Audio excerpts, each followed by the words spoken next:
Bismillahirrahmanirrahim. Assalamualaikum warahmatullahi wabarakatuh. Alhamdulillahirrabbilalamin. Wabihi nasta'in. Wa ala umuri dunya waddin. Wassalatu wassalamu ala asrafil anbiya'i wal mursalin.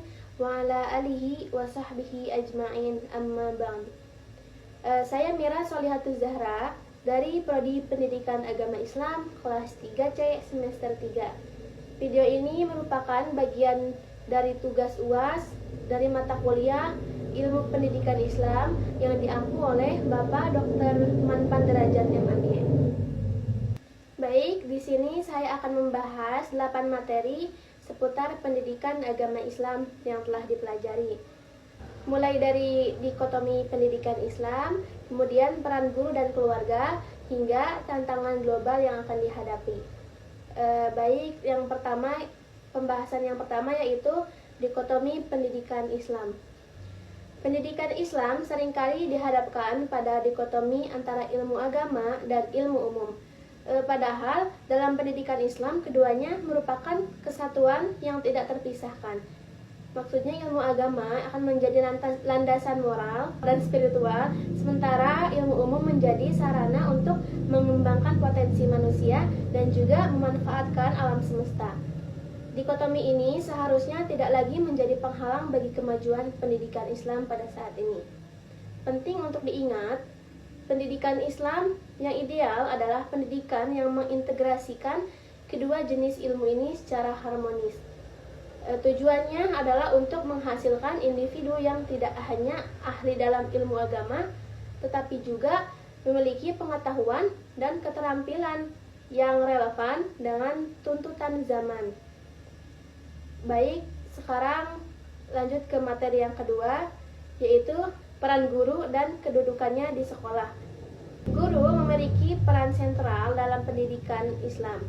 Mereka tidak hanya mengajarkan ilmu pengetahuan, tetapi juga menjadi teladan bagi siswa dalam hal akhlak dan kepribadian. Guru adalah sosok yang menginspirasi, memotivasi, dan membimbing siswa menuju kesuksesan dunia dan akhirat. Kedudukan guru sangatlah mulia di mata Islam. Bahkan Rasulullah SAW sendiri adalah seorang guru. Lebih dari sekadar mengajar, guru dalam pendidikan Islam memiliki peran yang sangat luas, yaitu menjadi murabi atau pendidik dan pembimbing spiritual. Guru tidak hanya sekedar mentransfer ilmu, tetapi juga menambahkan nilai-nilai moral dan etika kepada siswa-siswanya. Baik, lanjut ke materi yang ketiga, yaitu peran keluarga dalam pendidikan Islam. Keluarga adalah lingkungan pendidikan pertama dan utama bagi seorang anak.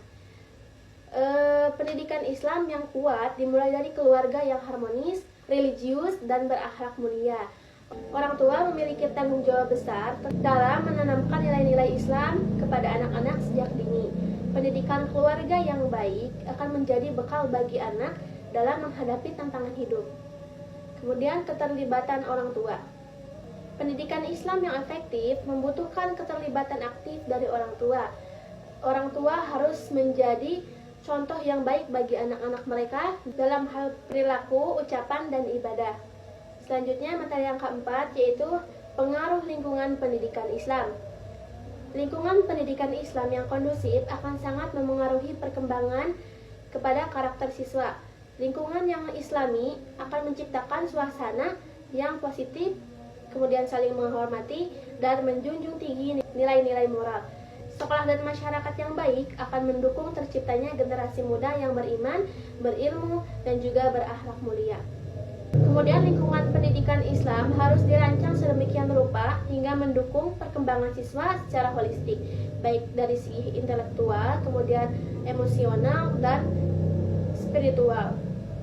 Selanjutnya materi yang kelima, yaitu lembaga-lembaga Islam di Indonesia. Indonesia memiliki banyak lembaga pendidikan Islam, mulai dari pesantren, kemudian madrasah, hingga sekolah Islam terpadu. Lembaga-lembaga ini memiliki peran penting dalam mencerdaskan dan mengembangkan pendidikan Islam di Indonesia. Mereka menawarkan berbagai macam program pendidikan yang berkualitas dan relevan dengan kebutuhan zaman. Dari keragaman lembaga pendidikan Islam, memberikan pilihan bagi masyarakat untuk memilih lembaga pendidikan yang sesuai dengan kebutuhan dan minat mereka. Lanjut ke materi yang keenam, yaitu tokoh pendidikan Islam di Indonesia. Indonesia memiliki banyak tokoh pendidikan Islam yang berjasa dalam mengembangkan pendidikan di tanah air. Beberapa di antaranya yaitu adalah Kiai Haji Ahmad Dahlan. Beliau merupakan pendiri Muhammadiyah, yaitu organisasi Islam yang berperan besar dalam pendidikan Islam. Kemudian ada Kiai Haji Hashim Asy'ari. Beliau merupakan pendiri Nahdlatul Ulama atau NU yang merupakan organisasi Islam terbesar di Indonesia. Beliau itu berperan penting dalam menjaga keutuhan NKRI dan mengembangkan pendidikan Islam yang moderat. Kemudian ada Buya Hamka. Beliau itu merupakan seorang ulama, sastrawan, sekaligus tokoh politik yang berpengaruh di pendidikan Islam ini.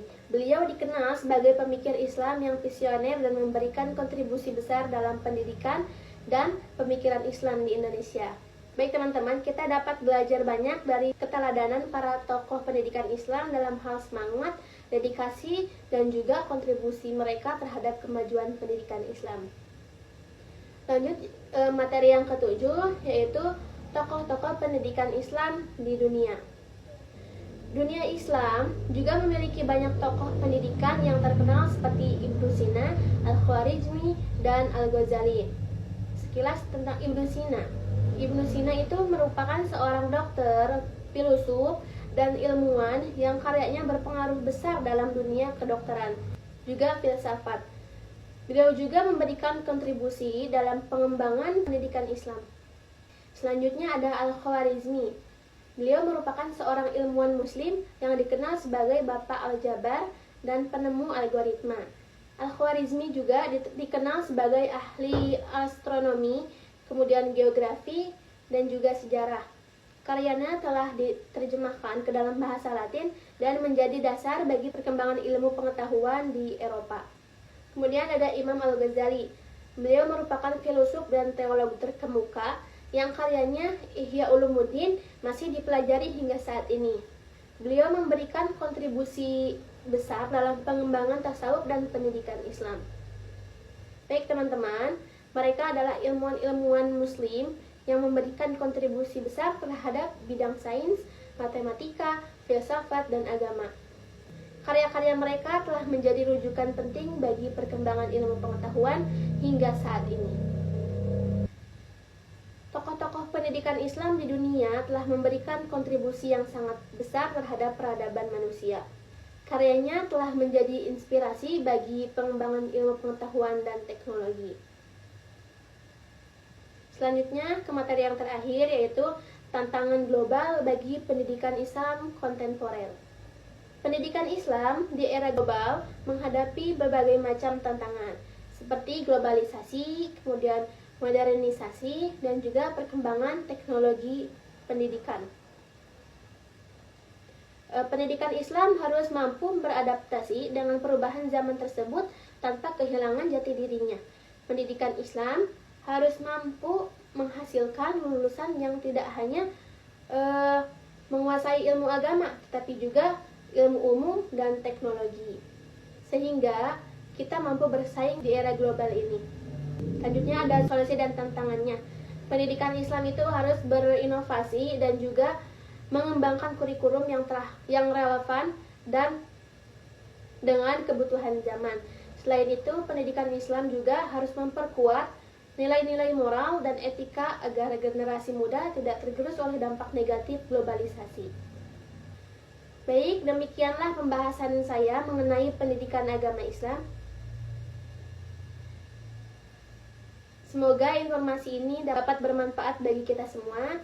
Terima kasih banyak. Wabillahi taufiq wal hidayah. Wassalamualaikum warahmatullahi wabarakatuh.